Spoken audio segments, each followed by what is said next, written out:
It's time for Pod of the Dead.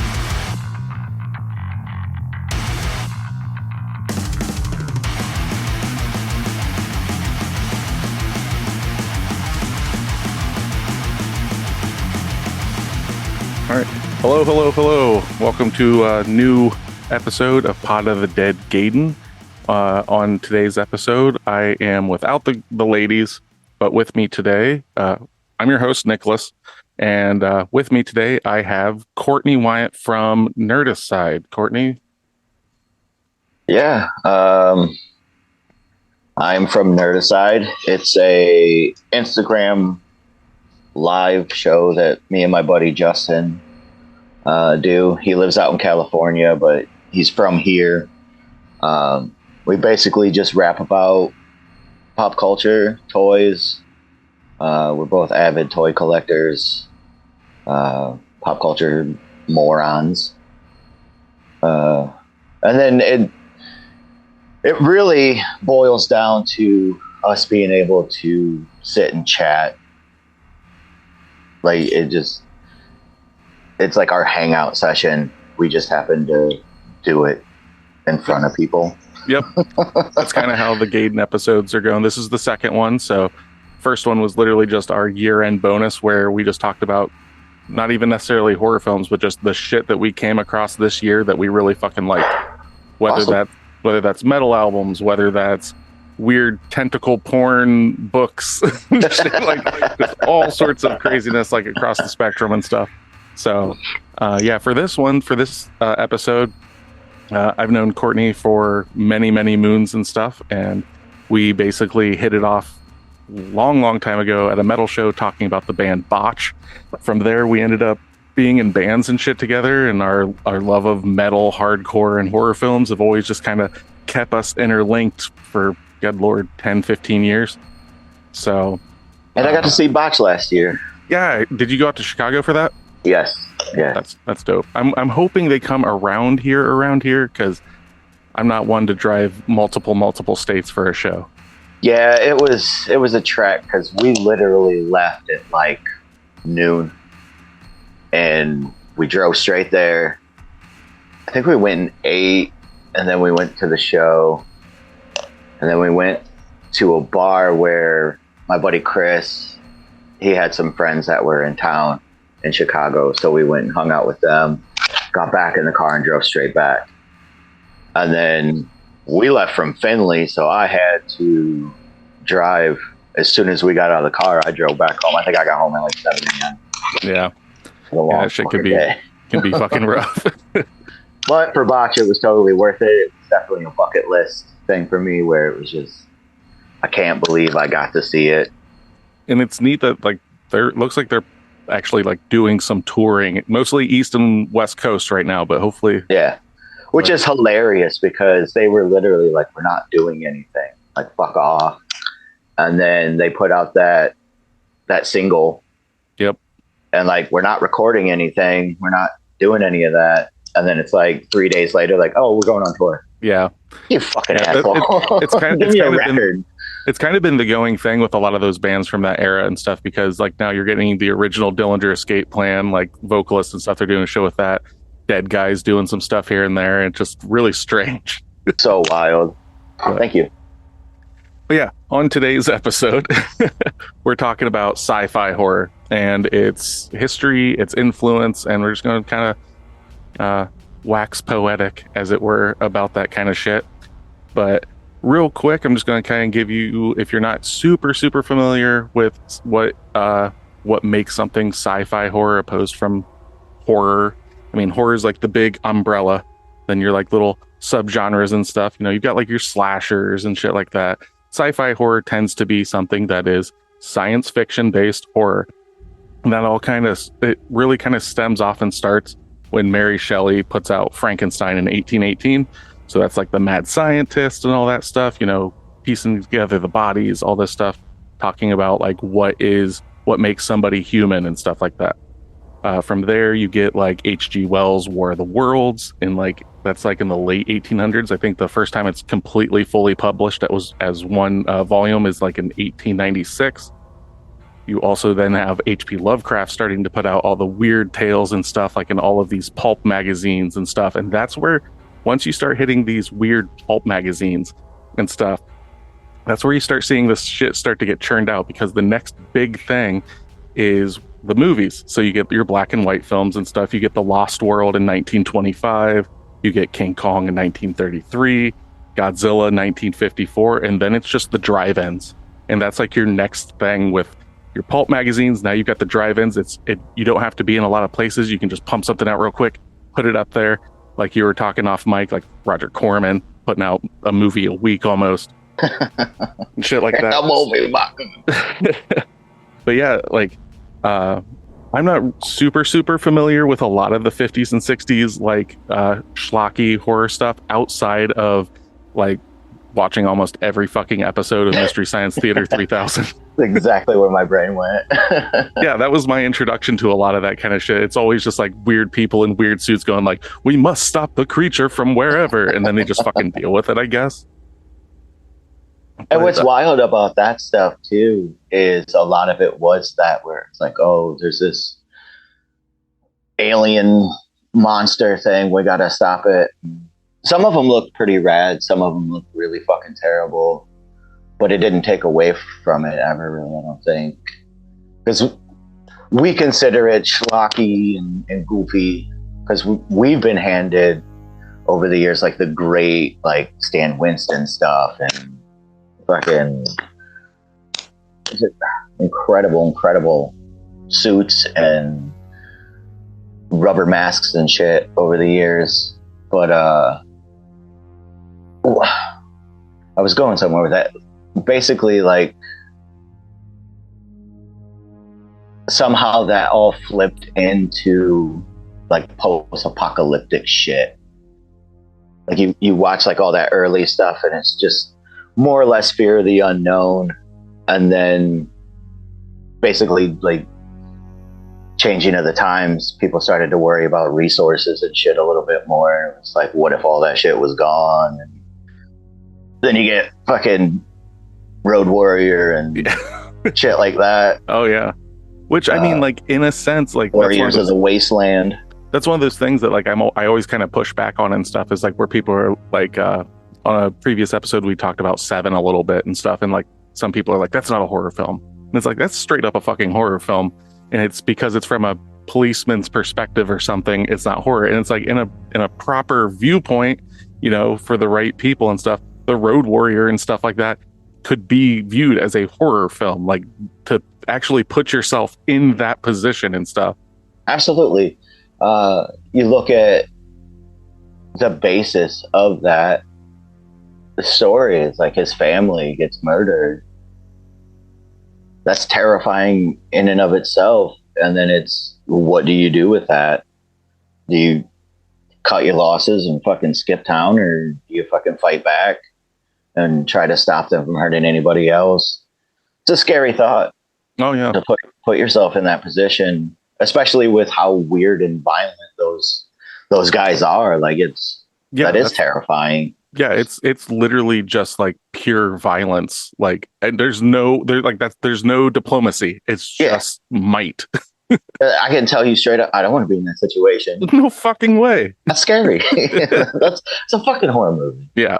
So, but yeah, like you get all that stuff. But it seems like late 60s, early 70s is kind of when like the genre of sci-fi horror starts getting to like this, I don't want to say fever pitch, because that doesn't happen, I don't think, until the 80s.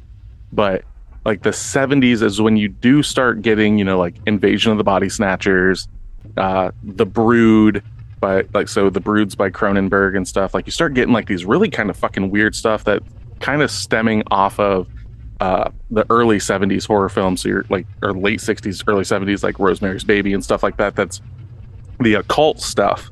So then the occult stuff definitely starts getting the notoriety, and then people are wanting to do a little something different. And the thing that I've always loved about sci-fi horror is kind of like you said, the fear of the unexplainable. Like it doesn't have to go into all the gritty details of like why this is happening. It's just like, it's fucking happening. This is fucked up. You know, the blob, whatever it is. It's just this fucking creature that's just wreck and shop and everything, and how do we survive against this like force or creature or whatever. And even in that vein, a lot of that stuff went from straight up outer space to fucking ocean. Mm-hmm. You got like Deep Star 6, Leviathan, even like the Abyss and shit like that. Like, Oh yeah. the fact that we know more about space than we do the ocean, Yeah, that's fucking weird. that never stops terrifying me. That single thought of what the fuck is down there. Oh yeah. I don't go there. Like I go in the ocean. I've stood in the ocean probably up to like my neck and was like, no, I'm done. That's good. Yeah. Fucking I Godzilla's made gonna come it out. into the water. Now I'm getting the fuck out. And it's like beautiful, crystal clear water on the beach that we go to when we visit our parents in Florida. We always go to the same beach, always the same part. And you can see, and then like you look out and it just goes on forever. And there might be this tiny little boat on the horizon, and then like a dolphin will jump. And then you're just like, that's beautiful. Get me the fuck out of here. Like, I'm over it. Because how quickly something beautiful can go to something horrific. Oh my God, dude. It's so wild. The level of fear I have of open water. Oh, so not that it's sci-fi and stuff, but I mean, no, it's creature feature, and it's just something that is like, did Jaws fuck with you a lot as a kid then? Oh, absolutely. Absolutely. Jaws and Alligator. Oh yeah. Alligator really fucking ruined my brain as a kid because we had a pool at the time. And I don't know, it was one of those things where it was mostly taken care of, but there was always like shit in the deep end that just made it dark. Yeah. And it's like, you don't go there. Well, that's the thing. Like, talking about space, talking about deep water, it's that the innate fear that humans have of the dark. Like, oh yeah, absolutely. You can't see it. It's a primal like lizard brain. Like, I don't want to fucking go down there. Like, I just don't want to chance it.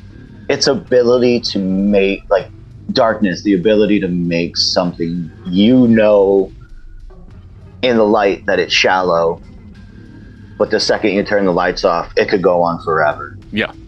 Like, it's Schrodinger's fucking cat. Oh yeah. Who's to say that once you turn that off, it literally doesn't just keep going? Yeah, you can reach in and you can touch the back wall.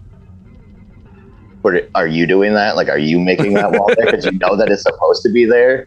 Well, it's one of those things that like we I think our sight is the one sense that we mostly like we don't take for granted, because we're like, if I can see it, seeing is believing, right? But every other sense that we have, we just don't trust. It's just like, dude, that just made me think of something very terrifying. The idea of having seen all the stuff that I've seen and then going blind and being trapped in that. You know what I mean? Like, what if the last thing you saw was like Alien or something like that, and then you just go blind? Well, fuck. Well, what was that? Better work on not going blind. Yeah. Need to set up an optometrist appointment. Like, real quick, hold up. Fuck, I canceled one not too long ago. Should have done that. Oh no. Oh boy. But yeah, so talking about like Alien, that's the one that, for lack of a better term, changed the fucking game when it comes to sci-fi horror. Like, oh god, 1979, Ridley Scott, Alien.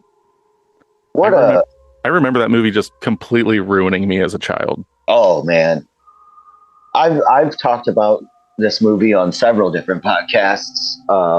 It's absolute favorite of mine. I literally watched it today. I couldn't get it out of my head. Like, I have to sit and watch this. I love it so much. I'm actually reading it right now as well. The novelization or like the screenplay? Yeah, the novelization. There's some slight differences in there, which I like. There's actually a part where Dallas is in the air shaft and they're all trying to like capture it in the airlock to shoot it out, which happens in the movie. There's more to it where Parker's in the hallway and he sees it, and it's like walking into the open door. So like the door opens up and then there's like a green light flashing, and the alien's like attracted to it, like it's looking at it, it's walking in, and then an alarm goes off and it steps back and the door's shut, but it can't like trapped its arm inside of it, and it just rips its fucking arm off. Oh damn. And it's stuck there and it's kind of melting the shit, so it's like making the door faulty and all this shit, and it runs off, and then it just regrows a new arm. So they find out that it can regenerate and all this shit. So there's a little bit more to it in the book. I was gonna say that's something they never really touched on in the movie. No, they don't. But having read it now and like rewatching it today, it's very close to like everything that's in the movie, almost to a T, which is pretty rad. Because like even reading it, I'm like, does that happen in the movie? Like I've seen the movie probably 1,000 times. I'm like, does that happen? And then watching it today, I was like, oh yeah, that does. Holy shit, so does that. So does that. It's just those little like the face hugger. Mm-hmm. They actually in the book talk about it has an eye on the back of it. Oh fucking that makes it so much grosser. Right? Yeah. Like especially because you have to picture that. They didn't do it, so now you got to think about what that looks like. I actually think there are some drawings that have it, but for whatever reason they took it out. I think they couldn't make it work or something like that. Or well, I know a lot of the stuff. They were just like, no, because Giger did a lot of the set design, artwork, like all that kind of stuff. And I know that they had to scale back some of it and everything because of how overtly sexual his art is and everything. So I'm wondering how the eye looked. If it was just like, I mean, if you know Giger's art and stuff, was it like a fucking vagina on the top of it with an eyeball in it or something? And they were just like, you know what, maybe not. I mean, you think about it, it's already a hand or like two hands with a vagina mouth that a dick comes out of. Exactly. Inside you. So yeah, I mean, it's already there. Oh yeah, the xenomorph's head is a phallic, like it is supposed to look like it's a giant cock with another cock that comes out of its mouth. Just it's funny because it is. At the end of it, Lynn was watching it with me, and at the end of it, Ripley's in like that tiny fucking shirt and those tiny underwear, and it cuts to that side angle of its head, and the little mouth comes out. I was like, "Ooh, he's getting a boner!" Yeah. Oh no, like, that's exactly what that is. Yeah. Because like that's the thing is like I think like Giger had said and stuff that like human sexuality is like one of the scariest things like with people and stuff, like it's just this like terrifying notion. So using those things in his art, like mixed with like the copious amounts of like psychedelics and shit that he did and everything. Do you ever watch that documentary? Yes, it's so good. Oh yeah, fuck so yeah. Good. It's like 3 hours long though. Yeah, it's also very sad. Yes. Like, because they made that like not too long before he passed. Yeah, but you just like watch him tool around that house, and it's just like so tight, and there's just shit laying, like unfinished pieces of art, totally finished pieces of art that are just stacked against the wall that nobody's ever really seen before. You're like, never gonna see it. Come on, man. I mean, like, hang that shit up. I actually got the pleasure of getting to see one of his pieces of art in real life. The Buckland Museum in Cleveland. It's like a occult and witchcraft museum up there in Cleveland. They actually have it's not very big. It's like the size of maybe like a baseball glove or whatever. But it's this weird angelic form. But it is purely like you can just look at it and be like, I think I've seen this shit in fucking like God knows whatever book. And I caught my eye to it and everything. And it's a small museum. And the guy is like, oh, what are you looking at? And I was like, is that? And he's like, Giger, yeah, that actually was the owner of this shop. He knew him, all this stuff. Oh my God. Wow. Yeah, because the Buckland Museum tangent, the Buckland Museum is a museum for the guy that brought like occult Satanism to the United States from England.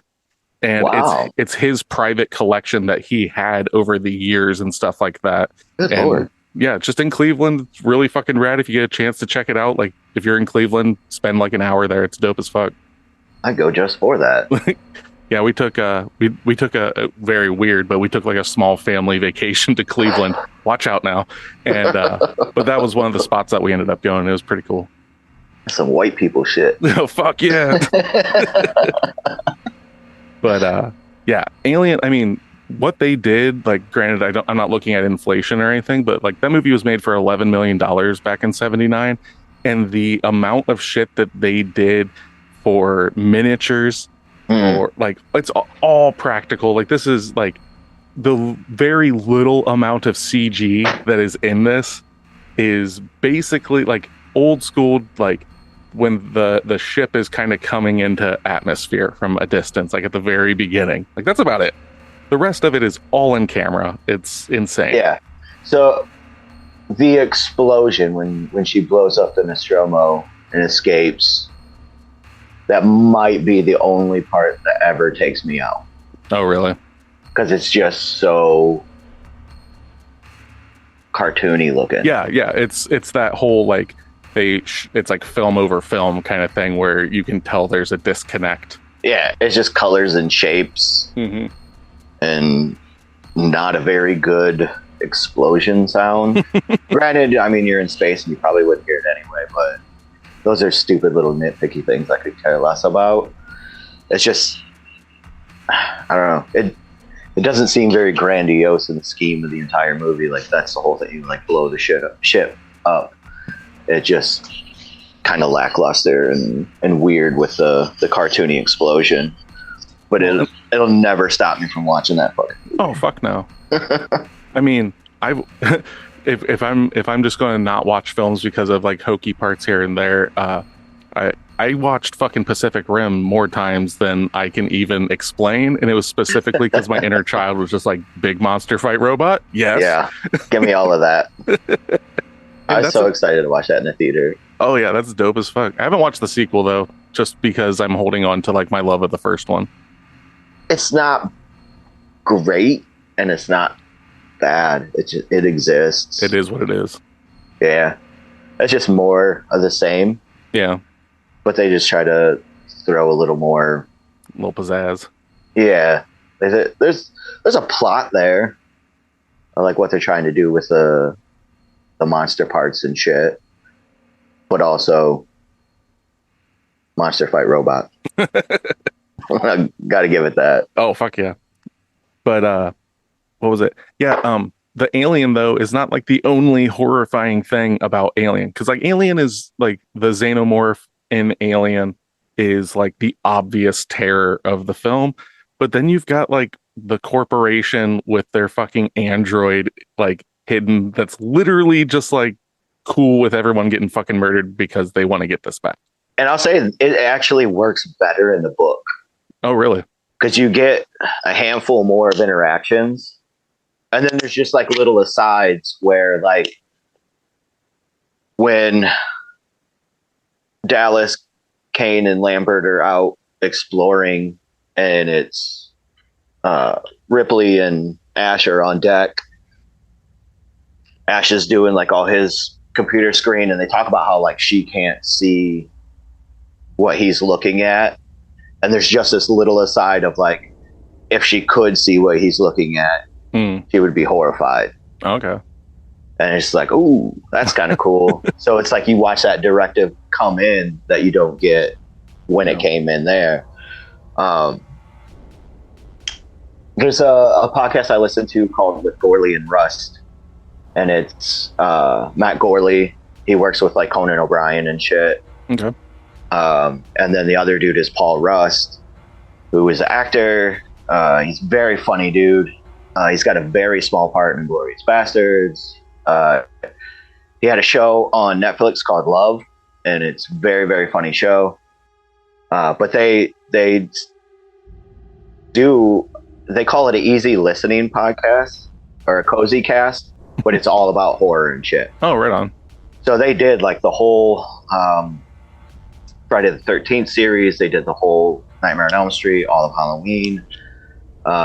And then they started doing like one-offs and shit. And then they did the Alien series. and they really gush over this stuff, like what they love about it. They usually rank them and stuff like that. So when they were talking about Alien, they were talking about Ash's character and like the weird shit that he does, and like why would he do that? And there's that part where everybody's getting, geared up to take their station so those three can go out and explore. And Ash does this thing where he turns around towards his computer and he does like this short jog. And then he sits down. It's very strange. It makes zero sense. And they have like their theories on it. I'm not 100% sure where they land. But having just seen it and thinking about it, what that means to me, him being an android or whatever, it really feels like when he turns, he's like, fuck, I gotta be a person right now. Oh, yeah. And he does like a very human thing of just like, well, I should get my blood moving. Yep. Like, it's very wild. So like the first time watching it and not getting that. Yeah. And it's like, oh, fuck, he's a robot. Jesus Christ. Like, I remember being so fucked up by the white shit coming out of it. Yeah, that's like That broke so my much gross. Like, that's so grosser than like about any other violence that you really get in the movie, except for maybe the chest burster. But Yeah. like, even then, I think like the milky, yogurty kind of stuff is like, it's like repulsive. Like, And after like Parker knocks his head off, it does that cut where it goes to like the open hole. yeah, And she's like starting him back up and she's like prodding it. There's like those clear balls that are on a strand. Yep. Looks kind of like anal beads. But it was. Probably. Stan Winston's personal collection or something. I don't know. Judy, bring me my beads. I've got a project. But there's like meat stuff in there too. Mm-hmm. Like inside of that. It's so gross looking and just fucking And like, almost unnecessary. Like it's just so weird. Like why is that in? well, it's one of those things where like certain things, especially in this era and stuff, if things were too violent and all this stuff, if too much blood and everything, it would get an X rating. Like, and they couldn't do it. So they're like, well, we're going to make it white and we're going to make it as fucking gross as possible. And they'll be like, oh, it's not blood and it's just a robot. We can just do what the fuck ever. Because if that were to be brought out in like 79 and stuff, and that was all blood, and that whole scene plays out and it's red blood, I don't think it would have gotten into the theaters the way that it did. Absolutely not. Yeah. Because there, like I said, there's that hard cut where it's just an open wound. And regardless of all like the wiring, weird sci-fi shit that's in there, there's meat. Yep. And just thinking of it now too, they never once refer to him as a cyborg. Mm-mm. He's an android. Yeah, or he's a an robot. android. Yep. Like that's what they say. I don't think you really get any of that like verbiage and stuff until like the sequel and stuff like that, like with Bishop and everything, Yeah. But yeah, like in summation a little bit about Alien and stuff is we were talking prior to recording and everything, like the lineage of the trilogy of Alien, its pedigree of directors is absolutely insane. So you've got Ridley Scott, who goes on to do Gladiator. The sequel, which is, it's horror adjacent, it's more of an action film, but it's still like, there are still like drenched in horror. Like I remember that just being scary as fuck when I was a kid. And that one's directed by James Cameron, goes on to fucking make Titanic and fucking Avatar and shit like that. And then David Fincher, one of my favorite directors, makes the third one. And a lot of people shit on the third one, but I think it gets shit on in comparison to the first two. Well, you look into what happened during the filming of all that stuff and how fucked up it got and how fucked over he got. Yeah, he almost stopped making movies. Like that was his first movie. Yeah. And he about stopped making movies because of the interference from like the higher ups. That's sad. Like it's really sad to know that what we got in the end could have been whatever. Like to never see that is upsetting.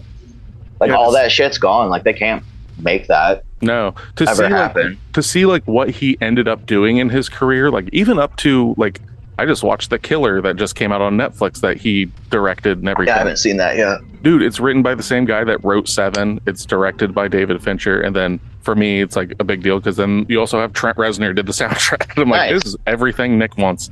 And Michael Fassbender's in it, and it's fucking great. There you But go. like just seeing everything that he did from like Seven to fucking Fight Club, even his like not horror stuff. I think he did The Curious Case of Benjamin Button and shit like that. It's like to think of like if granted he probably never would, but if they like came crawling back and was like, Mr. Fincher, can you make us a new Alien film? Like what he could fucking do, because like that dude has a way of taking something and making it just grimy as fuck. And that's the thing I do remember about the third one is how like oppressively dark like that prison planet. Oh, everything's wet. Yep. There's bugs everywhere. Like that's the whole thing. Like they have to shave their heads so they don't get fucking lice. Yeah. Like it's gross. The shit with like the xenomorph itself was supposed to be an ox. Okay. Like, it was supposed to come out of an ox. Okay. It was supposed to be like a farm on the planet. Okay. And that's what it was supposed to come out of, and it would have been way bigger. I think that was just something where they were like, that's way too much fucking money, or yeah. how the fuck did we make that work? That's something I remember in the toys and stuff, them doing was like being like really like if we had a xenomorph come out of this animal, it would change the way it looked this way and that way. And you kind of start getting that a little bit in like the later on movies like Prometheus and stuff like that. You see like the emergence of the one like out of a dog, I think it is, or something. That's three. Three's the dog. Is it three that's the dog? Yeah. Okay. It's that Rottweiler. Oh, that's right. Because the facehugger hits it, and then the guy that owns the dog is doing something, and the dog comes up and he's like petting it, and its face is all ripped up from like the facehugger. I'm gonna have to watch the third one again. I haven't watched it. I always watch the first two, then every once in a while I'll get a burr in my ass, watch the third one, and then I'll watch Prometheus, and I've seen Alien Covenant a couple times, but I just completely forget about fucking the fourth one completely. Yeah. I watched 3 in the theater. I watched 4 in the theater. I saw Prometheus and Covenant. I watched Covenant in the theater with like 3 other dudes. Oh yeah. At like 11 a.m. It was like 11 in the morning. I got off work and went and fucking watched the movie. And then I was mad that I did. Yeah, I'm not a big Covenant fan. Nah, it's visually it's a pretty film. But like that's kind of the thing with like the newer ones in general. Prometheus is the same way. Like it's interesting enough, but like it's just pretty. Like that's about it for me. Yeah. But there is a whole grouping of films though that kind of ties into something that you wanted to talk about, because the alien being the best prey in all of that there land. I remember being in grade school and stuff, and everyone like reading comic books and stuff of Alien versus Predator. Oh yeah, stuff like that. And then I got the omnibus upstairs. Yep. And then they ended up making films of that, and I remember like not going to go deep into Alien versus Predator at all, but I mean I remember the Predator films when I was a kid, and I weirdly though the first one I don't remember as much as Danny Glover's second one. I remember renting that one like a couple times, but the first one I always just saw on TV, and it was cut up all to shit. I didn't see it like as a real movie until like I was probably in high school. Nice. Yeah. One last thing about Alien. Yeah. That I wanted to say.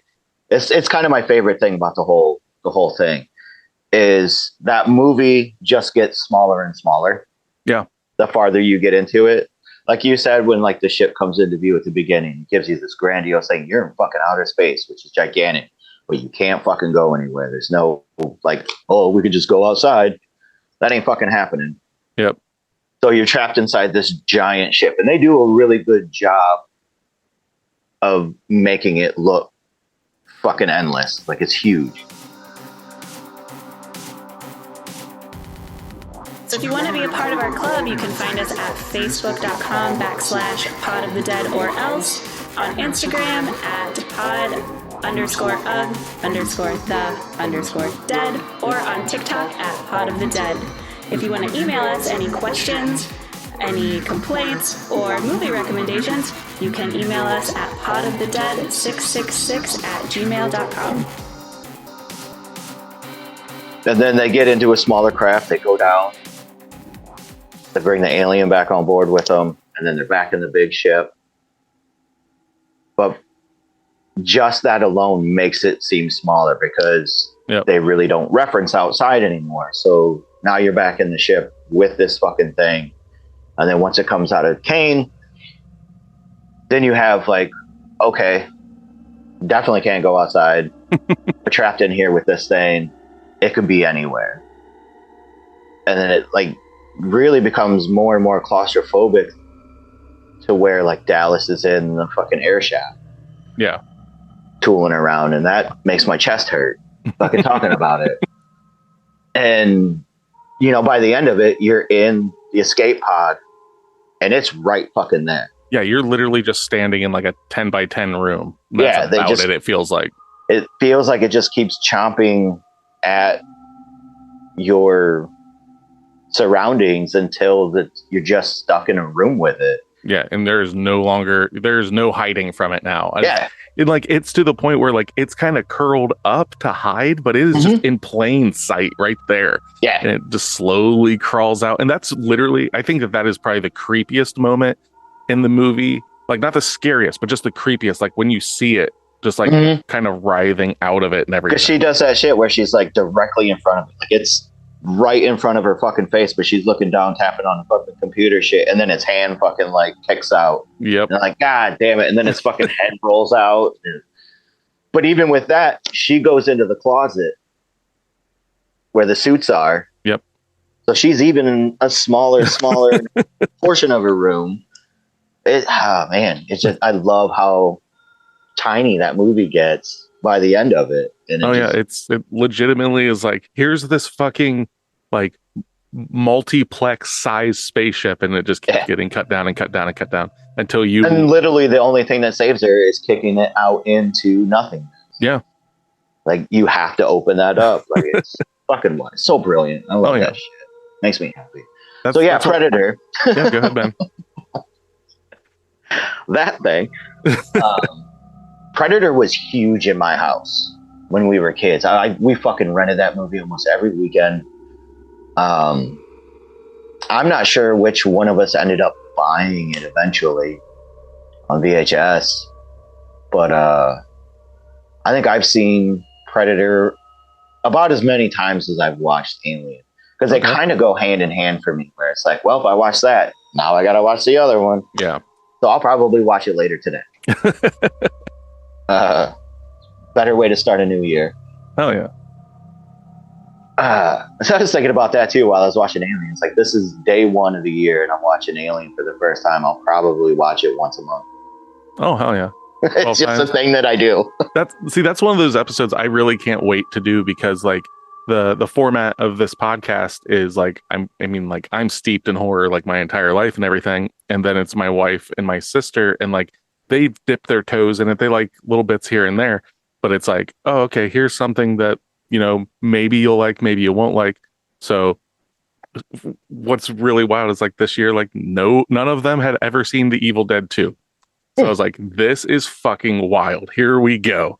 And that's really cool to have that opportunity like that. Yeah. So like, that's the whole point, is like, you know, I can just talk my head off about shit that I've seen and grown up watching and everything, but I get to actually also get to see someone, whether they like it or not, because I've had, you know, Evil Dead 2, they fucking loved. Reanimator, they fucking hated. How do you fucking hate Reanimator? I know, right? Well, that's in our faces. What a great sci-fi horror movie. Oh yeah, that Lovecraft, all that fucking his name's escaping me right off the top of my head. The dude that directed that. Stuart Gordon. Yeah, Stuart Gordon. That and like From Beyond, like and coming. It's out. I think you can stream it like pay-per-view or whatever. But there's a new one called Suitable Flesh that is supposed to be like a Gordon film. It's another Lovecraft story and everything. And like they did it it's supposed to be like based off of a script or something that he was working on and everything. Oh shit! And that's actually going to be on Blu-ray this month. I think I've got it pre-ordered. I'm like super stoked to check it out. I don't think anybody handled Lovecraft stuff like Gordon. Not even close.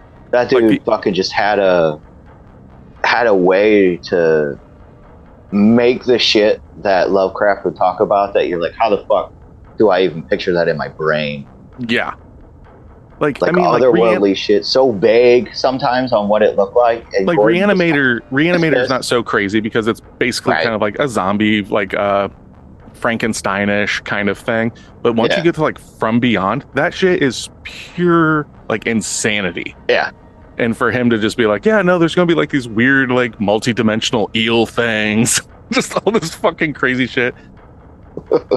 But yeah, like, well, another person that I think got it really right, kind of jumping forward, we'll come right back to Predator, but like talking about Lovecraft, Richard Stanley when he did Color Out of Space. Oh yeah, with Nicolas Cage. That is, that might be the perfect Lovecraft movie in my book, just because it's like it's not funny at all. Which like From Beyond and Reanimator still has like this like tongue-in-cheekness to it here and there, but like.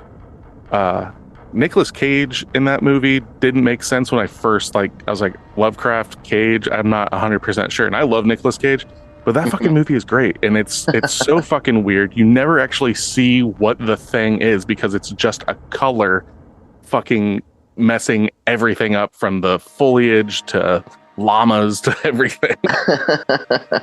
It is. It's fucking terrifying to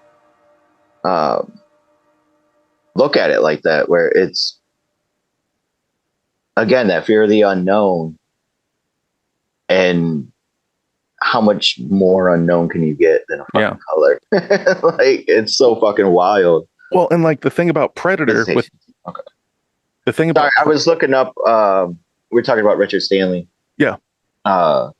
Elijah Wood and his buddy Daniel Noah,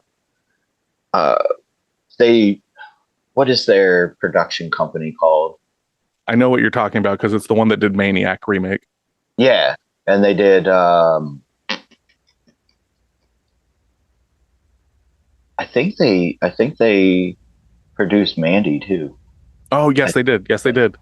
They had a podcast called Visitations. Yeah, I've listened to a bit of that from. I think it's through Shudder. Yeah. So the Richard Stanley one really puts you in that dude's headspace. Mm-hmm. I don't fucking get it. No, that dude's fucking out there. Like witchcraft shit, weird science stuff.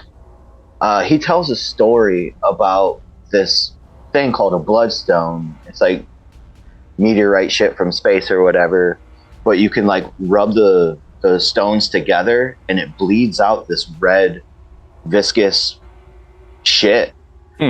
And he did some like research and shit, and his mom had cancer in like her fucking eyes. Okay. She was losing her sight.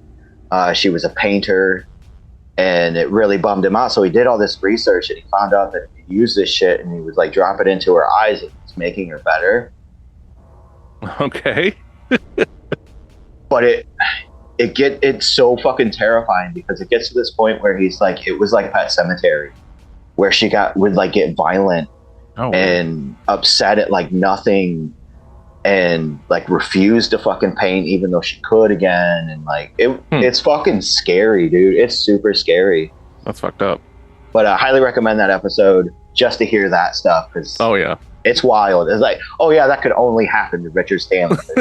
It's so fucking weird. Well, like, because prior to Color Out of Space, like I knew about him and everything, but it's like the only thing that I really knew about him was the last movie he made prior to that, I believe, was The Island of Dr. Moreau. And he didn't even make it. He made like a portion of that. Yeah, like he just kind of like fucked off and did his own thing after that, and it was just like nobody really heard much about him for a while. He was supposed to leave that island, and he stayed. And then he went to like the costume department, and they put him in makeup. So he's walking around in that fucking movie. Oh, weird. He never left. There's a whole documentary about it. Oh, cool. I think Severin put it out. Okay. I can't remember what the fuck it's called, but it's wild. Yeah. It's so fucking wild. Because they talk to him, they talk to everybody else, just kind of how shit happened during like the filming of that, and how he got fucked up, and then how he fucking just was like, yeah, I'm not leaving. He went and fucked off in the jungle. Yeah, that's fucking insane. And then he made his way back over, goes to the costume department, and they're like, what are you doing here? And he's like, I don't know. I missed my plane. Like, they were friendly enough that the guy was like, okay, this would be funny. They just fucking did it. Like, that's crazy. Wild. Yeah, so Predator. Yeah, like real quick before you get into Predator, though, like you were talking about the fear of the unknown, right? So Predator, an alien from space, but it's not just an alien. It also puts the thing of like, we look at ourselves as the top of the food chain, the apex predator, and it's like, nah, son, sit down. Yeah, Alien does that too. Yeah. Because, Ash goes on that tangent about how it's like the perfect life form and all this shit. And Lambert's like, oh, you admire it. And it's like, how does he say it? I admire its efficiency. That might be it. I was going to say tenacity. One of those T's. But yeah, the Predator for sure. You go into the lore. I can't remember what they're called, like the Yunta or something like that. Yeah, it's something around those. I'm just nerdy enough to know close. It's so stupid. And it's one of those things where it's like expertly cast too, considering you're wanting to be like, hey, it's this like apex predator, and it's like, let's get Jesse the Body Ventura. Yeah. let's get Arnold Schwarzenegger. Let's get what's his fucking name? From Happy Gilmore. He was in fucking Rocky and shit. Oh, god damn it. Carl Weathers. Yeah, Carl Weathers, jacked fucking Carl Weathers. Jesus Christ, dude. Like, that motherfucker is so ripped in that fucking. When he's standing there and he's just fucking going off and it like shoots his arms off. Yeah. Like his fucking vest is open and he's fucking greasy as shit. Muscles everywhere in that movie. Yeah. And then the Predator itself is like fucking ripped. Yeah, he's just fucking space jacked. And it's actually the same dude that wore the alien costume. Is it the same fucking guy? Mm-hmm. Oh, that's dope. His name is escaping me and it sucks. He was also Harry in Harry and the Hendersons. I believe. No shit. Yeah. I haven't thought about that movie in a minute. With fucking what's his name from Third Rock from the Sun? John Lithgow. Yeah, John Lithgow. God, I haven't fucking thought of that movie in forever. I think I watched it last year. I think. I vaguely remember. Kind of fresh in my mind. I vaguely remember watching a VHS copy, not a legal VHS copy, a rip from fucking HBO VHS copy at my grandmother's house when I was a kid. When we were growing up, we had these buddies that were like brothers. Like, we hung out all the fucking time. And the oldest brother, Chad, he did that shit like it was his job, where he would just tape everything off of fucking HBO. Yep. And we would go over there and it was like going to a video store. It's like the and you'd pull a tape. Yeah, like you would. Yeah, exactly. Like you would pull the fucking tape and it would have like 3 to 4 movies on it. Mm-hmm. And I mean, that was just as good as actually like being able to go up to like the mom and pop shop and rent fucking videos without an adult with you. Yep. And they were just like, sure, kid, you can watch this. Yeah, your parents already have the thing. Go ahead. Yeah, like, you want to watch Faces of Death?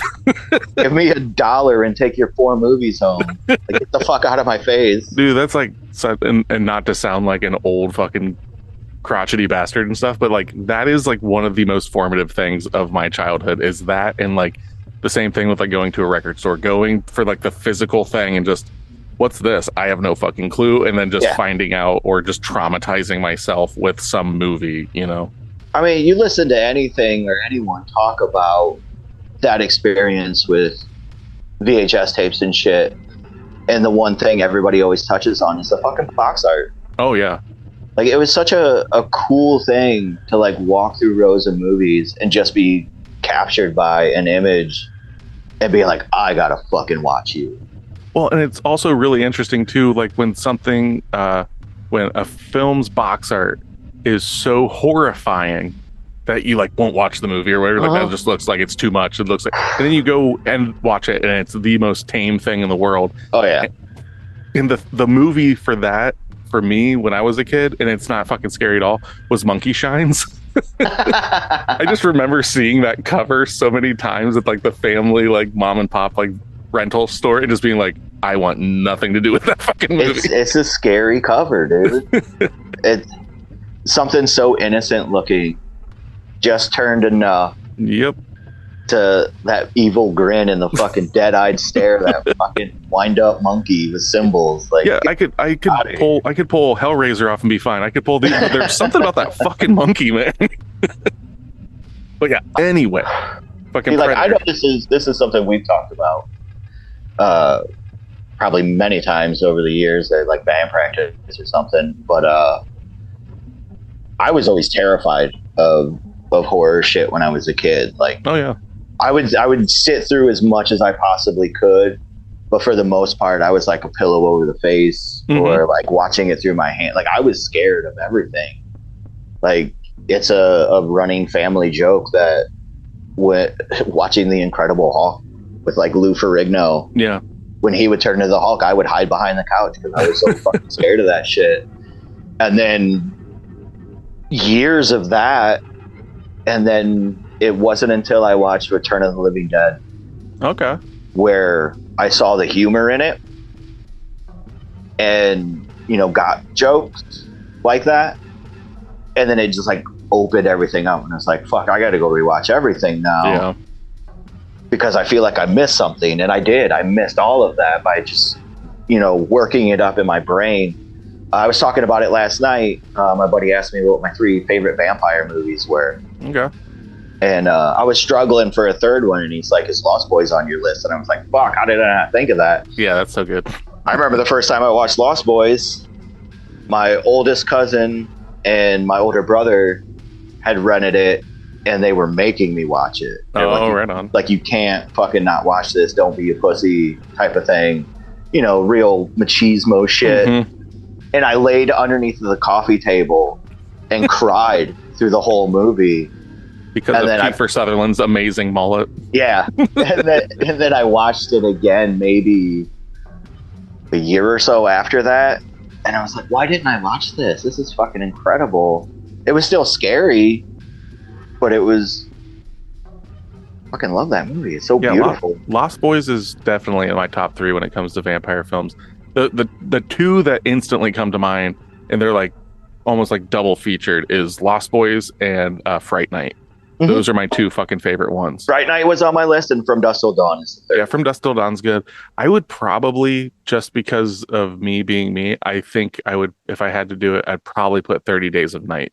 There's just something about, like, anytime that you just put, like, it's the reason, like, I love The Thing and shit. Like, I got the Japanese poster behind me. Oh yeah. Fucking, that just cut off from civilization and just dealing with The Thing. So, like, I mean, you mentioned The Abyss earlier, which is literally just The Thing, but underwater. Like, it's that same, and I think that's James Cameron too. I think that's it is.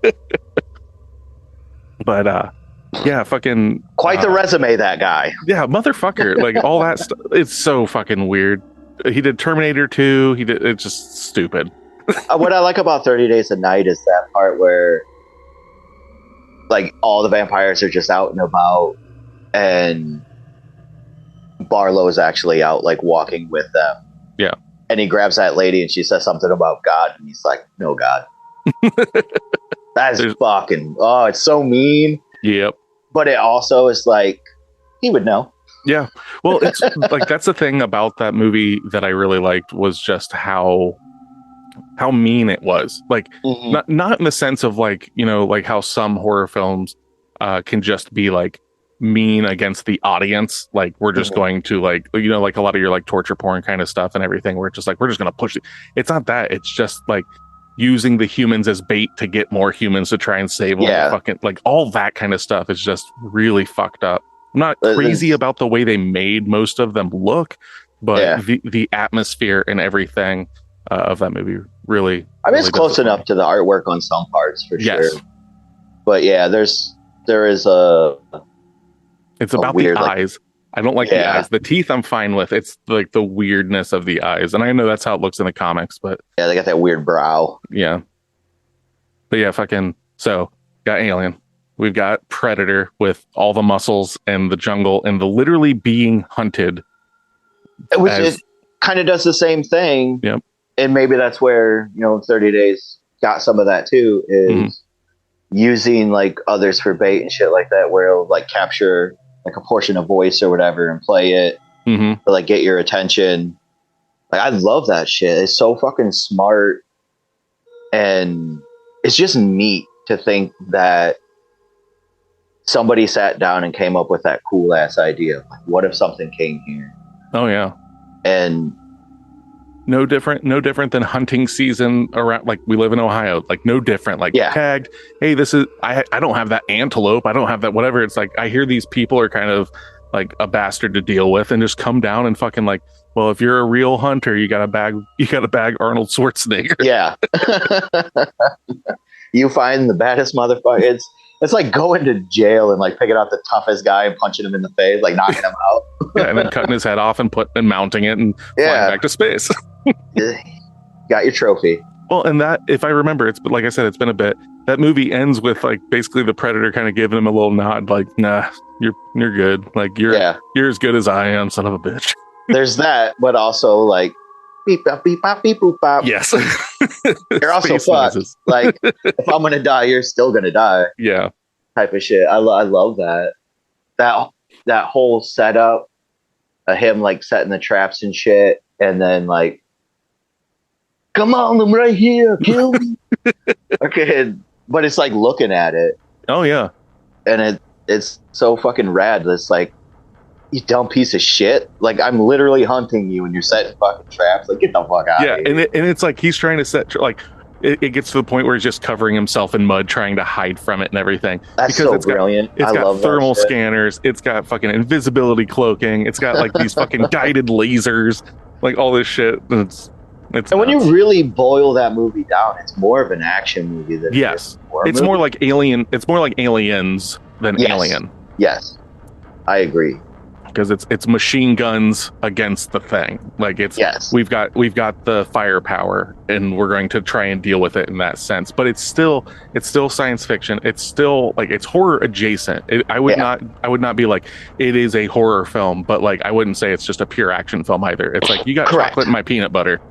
I think why that might have resonated so much with like the muscles and shit was because of wrestling. Because of Jesse Ventura and like wrestling shit. Yep. And being like, oh, I know that guy from that other thing where the other muscle dudes are. I like this now. Like, Men slapping meat, now it's alien slapping man meat. Make you a sexual Tyrannosaurus. But the 80s though, like also like the other two big ones for me when it comes to the 80s, and I'll just name drop them and then we can just talk about them both at the same time, is we've got motherfucking John Carpenter's The Thing. Ooh, boy. And we've got David Cronenberg's The Fly. Jesus Christ. And these films are 100% the epitome of sci-fi horror to me. Absolutely. Like Alien is like definitely, it's amazing and all this stuff, but like when you really break it down to like the nitty gritty, it's kind of like a haunted house film in space. Oh yeah. You know, like still follows. That's a really cool idea. But then like The Thing, I mean, it's a remake of The Thing from Outer Space that came out in the 50s and stuff like that. But Carpenter's, and same with The Fly. The Fly is a reimagination and everything of a 50s film. But both of these guys just completely turned them on their head and made them like existential horror, like to the point where at the end of The Thing, you don't even know if it's a good ending or not. Like, you don't know if it's a positive or a negative ending. And then like the end of The Fly is just horrific. And it's wild to think that those movies weren't super popular at the time. Like they kind of were. Yeah, The Thing was a flop. It was a huge financial like letdown. And then like every time I watch it, I'm like, how the fuck did nobody care about this? No idea. Other than the fact that it is legitimately gross and scary. Yeah. And I think people just weren't ready for that to this at that day. time. To this day, that movie is fucking gross and scary. And I've seen Absolutely. that movie. I've seen that movie 100 times. I've probably seen The Thing more times than I've seen about any other horror film. and every single time that like the chest cavity opens up and everything, that is like horrific. The head removing itself, the sound of the tentacles coming out of the dog. Every single time you deal with that, with The Thing, it's so wet. It's visceral. It's just horrific. And then you got Kurt Russell and Wilford Brimley just acting the fuck out of that movie. Dude, just chewing scenery. Mm-hmm. I love that shit so much. Kurt Russell is like one of my favorites. Oh yeah. And a lot of it comes from that particular movie.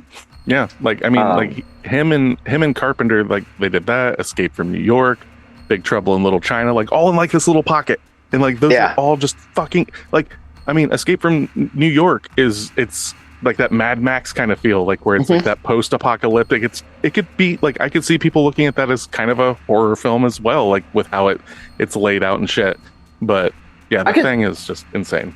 The Thing does this similar thing that Alien did with you're in their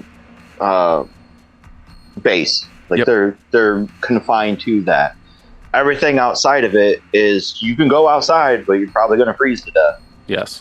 Like you don't want to be out there very long, so you're confined. It has that same thing where it makes it small. You're trapped inside there. They travel to the other one and they see what happened and come back to their own base, and shit just keeps going wrong for everybody. Like it's not. I don't think there's ever a sense of hope in that movie. No, that movie is not for a second, and it's pure paranoia from. Oh, absolutely. From the word go, like that's what I think does it for me, is because at no given time do you know if anyone's actually safe or not in that film. Man is the warmest place to hide. Yeah, fucking that is such a horrifying idea. Like it's gross. It sounds gross. Yeah. Like I don't want that. I don't want anything inside. Yeah. and the fucking special effects in that movie, like there's some weird hokey bits here and there and stuff. Like I'm not crazy about the like final eruption of it, and like it's in the tunnel section. It's cool, but at the same time since it's stop motion and everything, it's a little jarring compared to like what we're seeing elsewhere in the film. There's like that stop motion tentacle that comes out. But much like the explosion in Alien, it doesn't really take me out of it. Oh yeah, it just doesn't register, like you said, like the rest of the movie. Yeah, it that's grasping at straws to like. So what could you say is not the greatest thing in it? It's like, well, I guess in the last fucking 10 minutes there's some shit. Yeah. But like every other time you see it, the fucking blood test scene in that is horrifying. The tension in that fucking scene still gets me every fucking time. Well, and how fucking angry they are at each other by that point. Like they are just literally ready to kill each other. Tied to this fucking couch. Fuck, dude, that's so good. Like, I love that stuff. And the fact that movie didn't make money, like it was. Oh man, it's so sad. I cannot imagine, because like John Carpenter's went on to say, like people are like, oh yeah, The Thing's my favorite and all this stuff. You know, like it's a shame. He's like, where were you? Yeah, well, fucking nice to hear that now, I guess. But so you've got this thing from outer space buried under the ice, and actually, I'm not going to go too much into the minutia of it, because that is actually going to be the next full episode of Pot of the Dead. Wonderful. Stephanie's seen it, but my sister has never seen The Thing. Ooh, buddy. So I can't fucking wait. I'd love to be a fly on the wall for that. I would love to see somebody watch that for the first time. Oh yeah, I got to watch Wesley watch it for the first time, and he fucking about fell off the couch when was it Windows has it fucking snapped down in his head, and he was like, what the hell? when my son was 13, so about 7 years ago already. The motherfucker's gonna be 20 this year. You're getting That's old, insane. man. It's so insane. I just turned 44, so oh, happy birthday, man. Happy birthday again. Yep. Another trip around the sun. Yeah. All it equates to. I showed him Predator when he was 13, and me and his mom had been long divorced by that time, but she was still of a mind of like, don't show him this stuff. Like, it's not necessary. And it's like, he's fucking 13. Yeah. Like, I don't give a fuck. Like, he has more of a mind now where I can sit and explain the things that are happening than I could if he was like little, which I ended up doing with Vivian. Yeah. Like, she watches shit on her own now. Yeah. That's like, I'll walk in the room and she's watching like somebody get torn apart. And it's like, what are you watching? And she'll tell me, and I'm like, cool, man. You all right? Like, I always check in. You all right? Yeah, like, you always got to do that little test. Like, everything cool? Or... Yeah. So like, it's kind of gross, but it's pretty good. Like, turn it off if you don't feel good or whatever, and she'll sit through it and be like, hey, that was actually really good. Like, and then she'll go show it to her buddy. Like, she'll have her friend Caitlin come over and they'll fucking watch that shit together. Yeah, the way I kind of tested the waters with Wes, Sid never really jumped on board with it. She'll watch, like, she likes Scream and stuff, but I just showed them Face Off, not the Nicolas Cage movie, but the sci-fi like makeup contest show, and like that instantly kind of like dropped the curtain a little bit, because like he's 10, and we went and saw Evil Dead Rise this year together. We went and saw Talk to Me together this year. And he just saw the trailer for that Night Swim, and he's like, Dad, we got to go see that. It's coming out next week. I'm like, all right, we'll go. Because I've told them both. Like, that's the shit that rules. When that switch gets flipped and they're like, yeah, that's us. Because Vivian said, we went and saw Scream 6. We went and saw Evil Dead Rise. The other one, we watched that Turtles movie together too, which is another thing that the Mutant Mayhem or whatever. Oh, the Teenage Mutant Turtles. Yeah. Yeah, we went and watched that shit. Oh, yeah. Super dope. But with Phoenix, my son, it was a lot of that, like me watching him watch it. Yeah. And there were parts where he just would kind of be like, "Nah." Mm-hmm. And I'm like, okay, man, we can turn this off if you don't want to watch it. He's like, no, I'm good. So I would pause it and then kind of walk him through how something like that's filmed. Yeah. And basically make it in its simplest form for him, where it's like, so they made a mold of this guy's head, and then they fucking set it down, and then they had it rigged to explode. Like, there's a science to this. Yeah, you explained the artistry of it. Yeah, and as soon as he heard like the science part of it, he was just like, all right, that's cool. But he never really stuck with it. My oldest daughter, she'll go watch movies with us, but it's usually like a Marvel movie or something like that. She doesn't care at all. But with Vivian, it's she came out this morning. Like, I had made this big breakfast, and she finally came out. She puts her plate together. I cook her eggs and shit, and fucking she's like walking back to her room. I was like, you could do that, but I'm also watching Alien.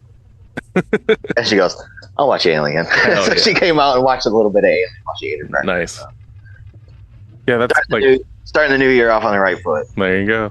Yeah, I gotta watch The Thing this week anyway, so I might as well watch it today. There you go. Yeah, fucking Wesley, 9 times out of 10. I'm trying to remember which ones it was. I'd walk into the living room, and almost at any given moment, that fucker was watching either Cooties with Elijah Wood and all that shit. Like, that's like one of his favorite like horror movies. That's amazing. I love that movie too. And then what's the other one that he watches? Deadstream. That's from Shudder, the one that's the YouTube streamer, because he's really big into like Fortnite and all that, like his streamers. So it is straight up, like, I watched it with him a couple times, And like he just fucking loves that because it's like really relatable for him. It's just about a streamer that goes to a haunted house and it turns out to be a real haunted house. And it's so good. Yeah. I was surprised at how good it ended up being. Yeah, and like the couple that made that, well, the guy's the director, but his wife like helps co-write and like is in his stuff as well. She's like the ghostly person in that movie. Okay. They did stuff for like the VHS series too, where like it's the one where it's like a was it funeral home and they end up going to hell and stuff, and like he's trying to like shit, that's a funny one. That's the same guy, and it's the same girl that's like the person from hell that's like trying to get him out and everything. Oh my god, that's so funny. I'm really excited to see whatever they do in the future. But yeah, somebody needs to give them some money. Yeah, fuck yeah. But all right, so that's the thing. Cronenberg's The Fly with Jeff Goldblum. What a sad movie. It's super sad, super disgusting. Ugh. So he does this thing in the movie. Jeff Goldblum does this thing in the movie where it's so perfect of a portrayal of a man trying to impress a woman. Yes. Yeah. Of like, I'm so smart. Check this shit out. And then like, well, and that woman is Gina Davis. Yes. Beautiful, beautiful Gina Davis. She's so beautiful. I love her. But it basically boils down to that. He gets cocky with it and tries to impress her, and it just goes wrong. And it really drives home that point of like, didn't have to do that. She liked you already. Yep. And then you become this disgusting thing. Yep.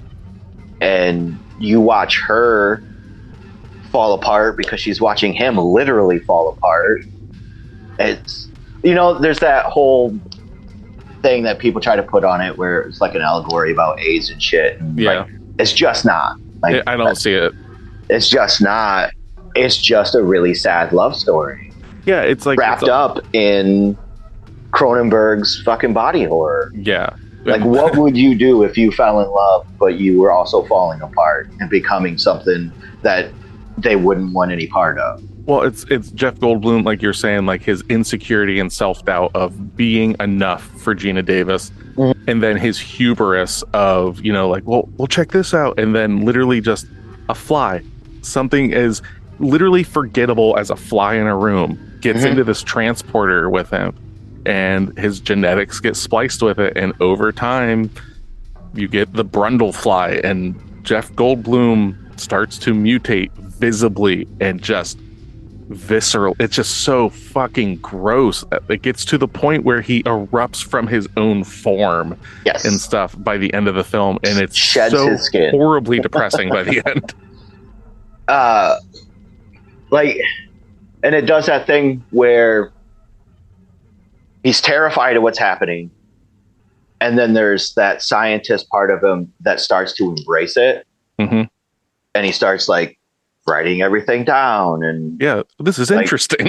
Like really trying to like hone in on it a little bit, and then he gets worried again, and he wants to fix it, but then he's got that, well, I'll just take her in there, and then I'll be a person again.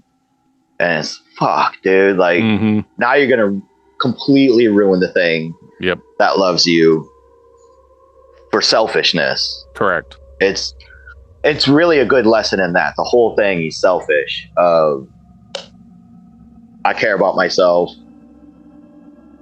Don't put this story out until I show you whatever. And then it's the selfishness of like, look at me. So awesome. I did that. Are you impressed? And then it's fuck.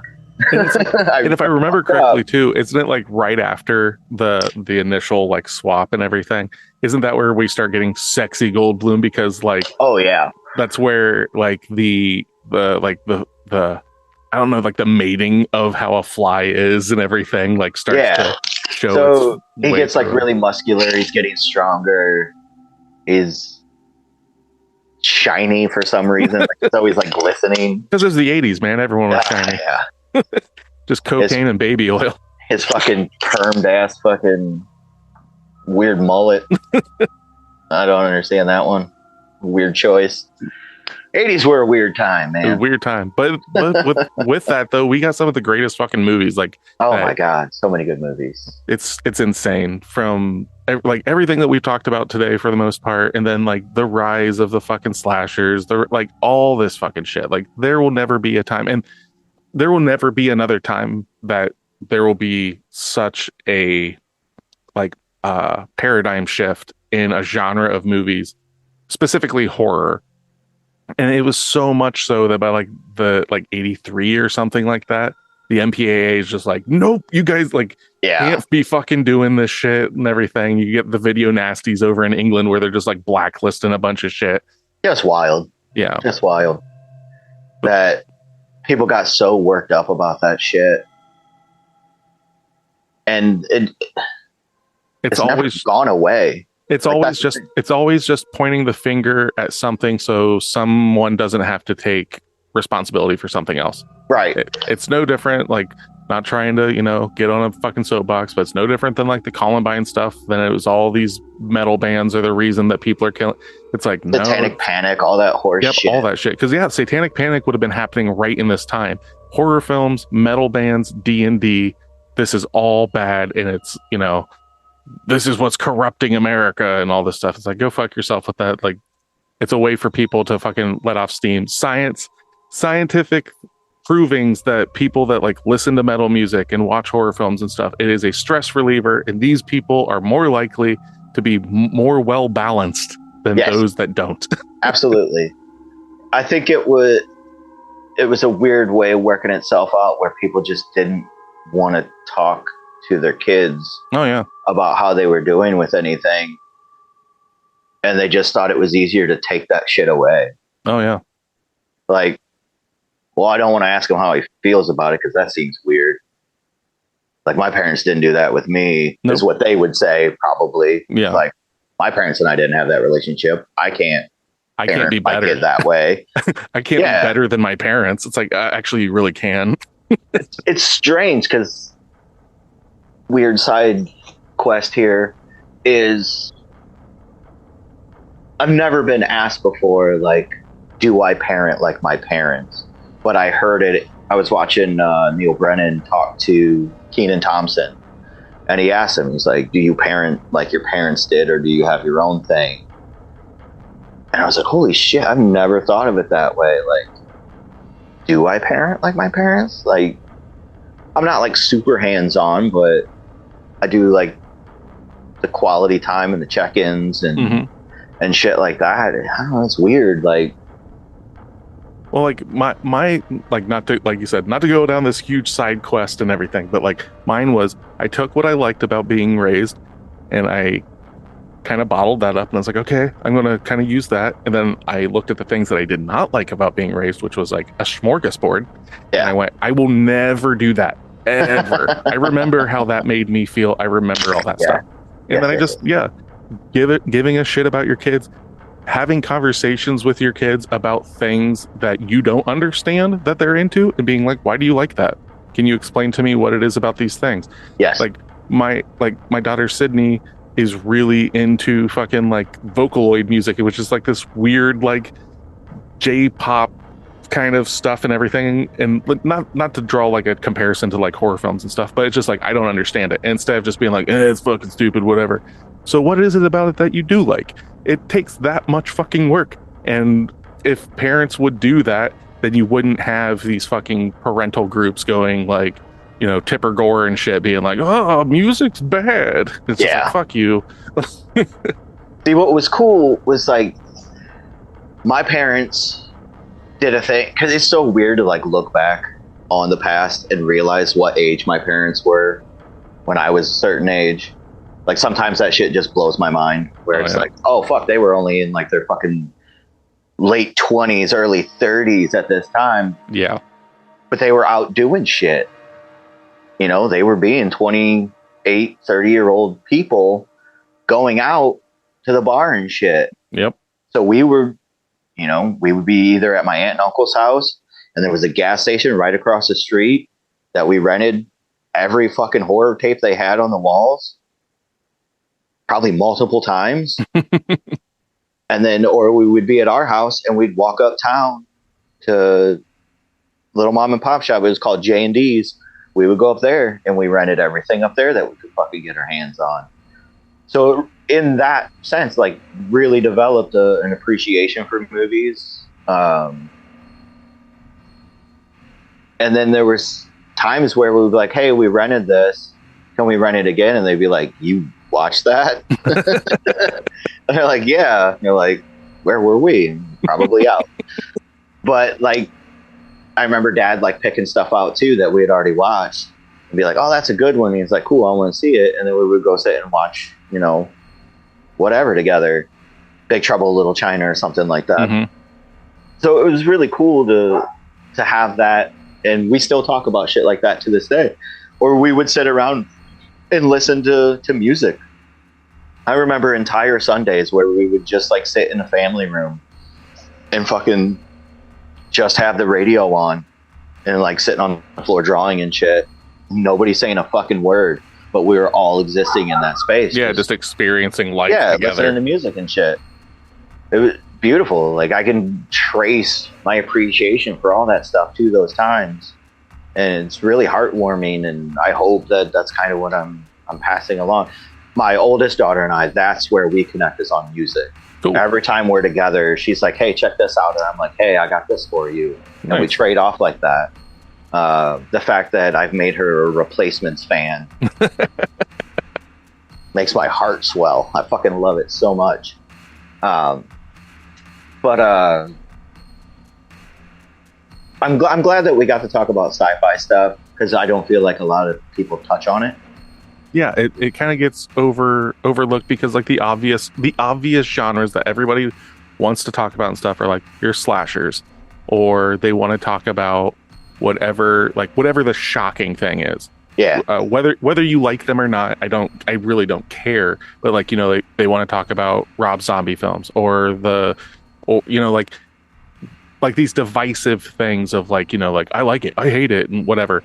But like the idea, like sci-fi horror, for me, it's not that I've seen more sci-fi horror than everything else that I like. But if you give me a sci-fi horror film, there's a higher probability that I'm going to love that movie than any other genre. Like everything, it has this ability to be more fantastical, yeah, than a normal slasher movie and stuff, because you have all these other elements in it that are grabbing your attention.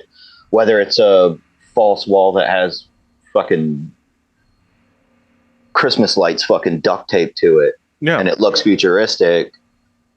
There's so much, lack of better term, eye candy in those fucking movies, mm-hmm, that you can focus on. And I really think that in those time frames that really worked for people, because it was something they'd never seen before. You know, you have like these fantastical ideas of spaceships, or even like man-made fucking like spacecraft, and wanting to be that far in the future. Yeah. Like, it gave you some kind of hope of one day we're going to have shit like that. Like anything from like a communicator. Now we got fucking tiny computers in our fucking pockets. Fuck yeah. Like some of those things become reality. Like viewing screens where what we're doing right now, yeah, is so far apart talking, and I can see your fucking face. Yep. It blows my fucking mind that a lot of those things came true, and now maybe aliens are real. Who knows? They better fucking be. God damn it! I know. They make a lot of sense. I want my alien. I always thought that shit was super funny when that first started coming out. Like, people talking like, "Where's my alien?" Or they would make memes of like me and my alien on the first day, and it's like already dried up and fucking dead. Hey, like, alien, we're going to Bonnaroo. I broke my alien too.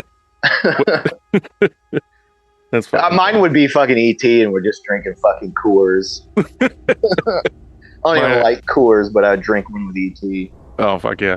I don't know what my alien would be. I know it would probably get crippling depression from me. Oh, God. Mine would be so fucking riddled with anxiety. Yeah. And probably moping, little fucking sad sack. I would teach it to be happy in 5-minute increments over the course of a day. This is called serotonin. You're not allowed to have any right now. You stay away from my serotonin, you son of a bitch. Oh god. But yeah, then like kind of wrap it up a little bit, because this might, we can always talk about sci-fi films another time and stuff if we so much please to. But then like, the 90s and stuff is where horror kind of takes a dip and stuff. It is kind of the rise of the slasher again because of Scream and stuff. But you still got some pretty cool fucking horror films that are sci-fi based that came out there. The number one that comes to my mind is Event Horizon. Right on. I was thinking of like The Faculty. Yeah. And that's actually written by the same guy that wrote the screenplay for Scream. That's true. That is true.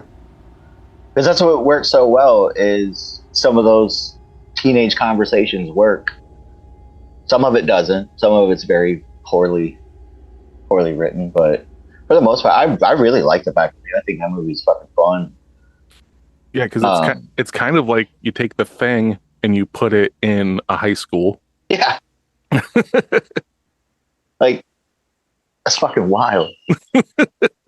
I've heard talks that there's possibly a remake in the future, and I'm not 100% sure, but I think Rodriguez is the one that did it originally, and I think there's talks about him redoing it.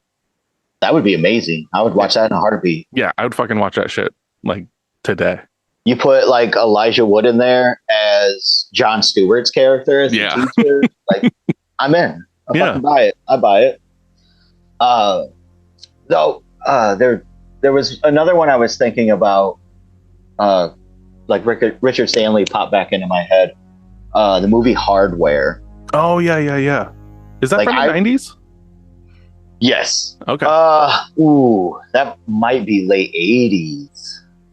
Because I remember watching that when I lived in the next town over. It is 1990.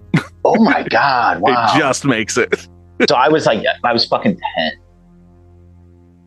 and I remember renting that and watching it with my family. Yeah, you're talking about this guy right here, right? Absolutely, the Mark 13. Actually, hang on one second. Yeah, you're good.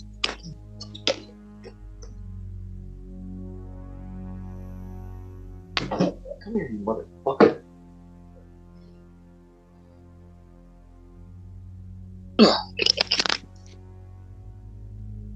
I actually need to get back onto it, but oh hell yeah! I was doing a painting it. I'm pretty sure this is from like 7 years ago. Okay. And I just never fucking finished it. But that robot is burnt into my brain. Oh really? Like, I think about the Mark 13 way too much. And what's cool about it is it looks like an American flag. Yeah, on its head, and it's not. Oh, okay. So what they were doing was a night and day scheme on it. Okay. Because she's putting it in an art installation and it turns itself back on because that's what it was built to do. But one side is supposed to be kind of Starry Night. Yeah, I see that. And then the other side is the rising sun. Oh, okay. So what you're getting is the wraparound of the beams of light played with the stars, so it looks like an American flag. That's fucking dope. That's the that it's not just like, oh, we're just gonna wrap it up in an American flag. It happens to look like an American flag. Yes. But that's cool. That's fucking so dope. You can build that assumption of like, oh, he's talking because he's Australian, right? I think that's right. Yeah, because he did Dust Devil, which he shot in Australia. I don't know if you've ever seen Dust Devil. I see it came out in 92. Yeah, check it out. It's fucking wild. It's a weird one. But you can put the assumption together that he's talking about like the American military complex or whatever. Yeah. It's just not, because it's not on it already. It's something that she puts onto it And it could be like her saying that in her art installation, but she's just not. It's to the opposing things of night and day. But they never talk about that. That's something that, like, you watch the commentary or like behind the scenes shit, and then you get handed all of that information. But that's another movie where it's so fucking tight. You're in that fucking apartment. Like 98% of that movie takes place in that fucking apartment. With I remember seeing it when I was young, but I haven't seen that for fucking ever. So I might have to re-up my hardware card. I love it. I love it. It was one of those things that I bought immediately on DVD when I could get my hands on it. Oh, hell yeah. And somebody, I think, re-released it. And I'm not sure who. One of the bigger like guys. Like a special edition, kind of like a Severin and all that kind of stuff, or maybe like Scream Factory or something. I think it was a Scream Factory release. It sucks because I don't get to go to Wasteland or Horror Hound that much anymore with my buddy James, who works for Vinegar Syndrome, because we would always hang out with the Severin guys. Oh, cool. Because it was always the same dudes we would see, and then we just became like close with them, and we would do like this movie trade. And oh, hell yeah. Like, I got, a decent amount of Severin stuff, but I have a shit ton of fucking Vincent and stuff, like so much stuff from them. I just got Curse of the Blue Lights, Killer Condom, and I remember that one. Preacher is a fucking straight up Alien ripoff. Oh, okay. Like straight up. But it's got Klaus Kinski in it. Okay. And that dude is just a fucking creepazoid through and through. And he's almost like an Ash character in it. It's fucking wild, though. It's pretty good. It's not great. It's also kind of a horny movie. Oh, right on. It's very wild, but I like it a lot. I like that's the thing with like really any genre of horror and stuff is like you gotta dig through some weird shit, some rip-off shit, to really find those gems and stuff. Like it's easy to fucking go and see Alien and all that stuff, but like absolutely this past season and stuff we did The Void, which The Void to your mom and pop person, they're not gonna know it, but like to a horror head, like that's a very obvious movie. Absolutely. But absolutely, like you just keep digging, you just keep finding something else, something a little weirder. I would highly suggest anybody listening to this, if you're not already familiar with Red Letter Media, to pay attention to those dudes. They do a show called Best of the Worst. Okay.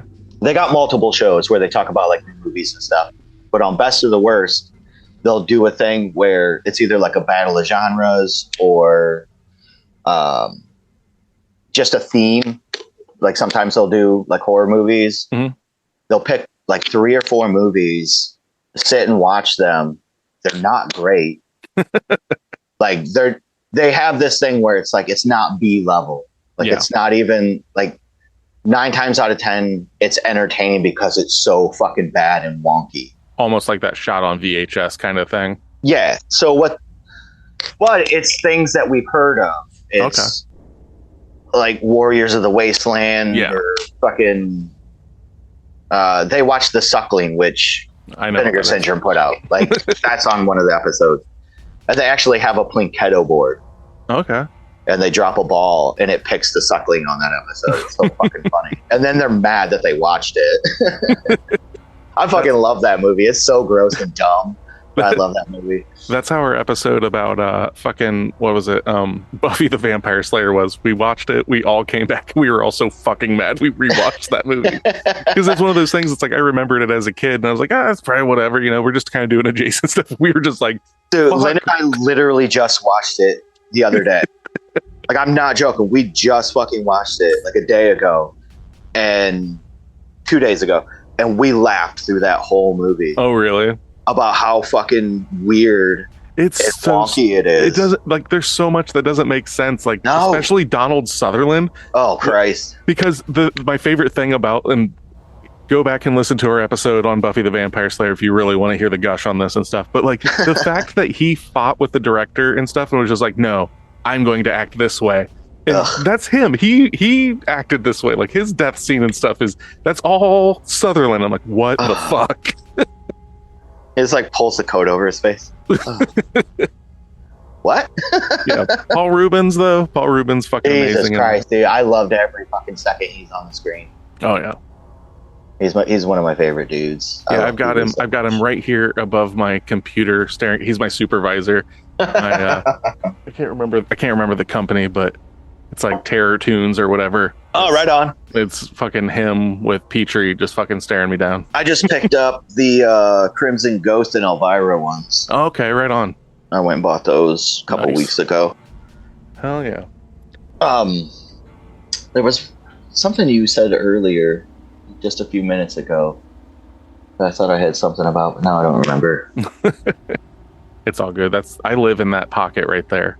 Well, I'm trying a thing now where I just let shit like that go, because I will sometimes force myself to remember things, and it's just if it was that important, I'd fucking remember. Yep, and it'll come. And I'm trying to live in that headspace now. Yeah, it'll come back at the least opportune time. Yeah, I'll fucking text you later and be like, "See, it wasn't important." You were talking about toes, right? Yeah, dude, I would definitely love to do another one with you. This is super fun. I like what you're doing. It's very cool idea. I really appreciate you having me on. Oh, absolutely. You were definitely one of the first people that I thought about. I had like a little pocket of people and I just kind of sent feelers out, and I was just like, here's the list of topics that I'd like to cover at some point. If anyone's interested in these, feel free, because like I said, these Gaiden episodes are just kind of free form talking, getting different people from different podcasts, different walks of life, fucking people from bands like Zach Ferris from fucking Dissected is going to be on an episode sometime and everything.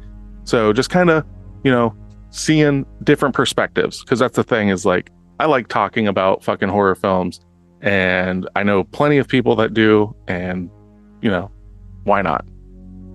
Exactly. But so in summation, I think we talked about quite a few different films, gave you guys quite a few different things to check out. Maybe you've seen all of them. Maybe you think our fucking takes on stuff is absolute bullshit. I don't care. You can you can fucking email me at potofthedead666@gmail.com with all of your complaints and whatever. I might read it. Who knows?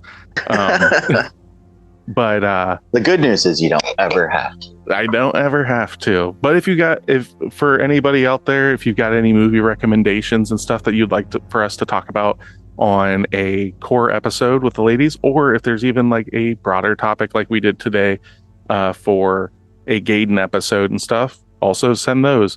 You can find us on Facebook. You can find us on Instagram. We're on all the things. And but thank you, Courtney, for coming onto the show today. And absolutely, man. Like I said, I really appreciate it. I was very excited that you even asked, and it was everything I hoped it would be. And where can the people find you? At Nerdicide on Instagram. And if you want to see my paintings and shit, paintings by NFK on Instagram. It's paintings_by_NFK. There you go. Outside of that, don't bother me. Well, with that, I'm Nicholas from Pot of the Dead, and make sure and come back and listen to us, or else. Pot of the Dead is recorded in front of a live studio audience. All production and editing by Nicholas Brown. Intro and outro music by 7 Doors.